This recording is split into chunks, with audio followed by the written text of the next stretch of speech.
আসসালামু আলাইকুম, সবাইকে রমজান মোবারক। আজকে নদীর পাড় আসলাম, আর সাথে আছে আমার প্রিয় রাজহাঁস, আর একটা আছে এটা কি জানি পাতি হাঁস বলে, হ্যাঁ পাতি হাঁস।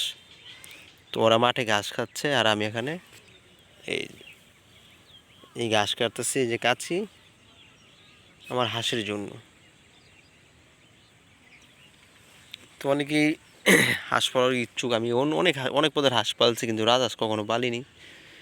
তো রাজহাঁস খুবই ভালো, কারণ ওরা ঘাস খায়, ওরা গরুর মতন ঘাস খায়, এত অন্য কোনো খাবারের প্রয়োজন পড়ে না। কুড়া ভুসি এগুলা, ভাত, গম, চাল এগুলো না দিলে চলবে, কিন্তু ঘাস না দিলে ওদের চলবে না।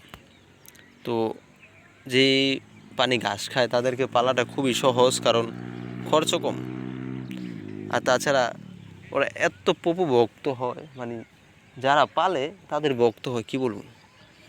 এই আমার হাঁসগুলো আমি যখন চলে যাবো এখান থেকে, ওরা আমার সাথে সাথে চলে যাব। তো আপনাদেরকে দেখাচ্ছি। তো গাছ দেখেন ওরা কত সুন্দর করে ঘাস খাচ্ছে, এত ভালো লাগে। তো আমার পেজটা সবাই ফলো করবেন নিয়মিত ভিডিও পাওয়ার জন্য। আর আমার হাঁস কিছু কিনবো, আরও অনেক হাঁস করবো আপনাদের মাঝে, প্রত্যেকদিন ভিডিও নিয়ে আসবো আমার এই খামার নিয়ে। তো অনেক মুরগি আছে, ওই ভিডিওটা আমি ছাড়বো আরেকটা ভিডিওর মাধ্যমে। অনেক মুরগি আছে আমার কাছে। তো যারা আমার ইউটিউব চ্যানেল থেকে আমার ভিডিও দেখেন, সাবস্ক্রাইব করে রাখবেন নিয়মিত ভিডিও পাওয়ার জন্য। আর যার পেজ থেকে দেখেন, পেজটি ফলো করবেন। তো ভালো থাকবেন, সুস্থ থাকবেন, আল্লাহ হাফিজ।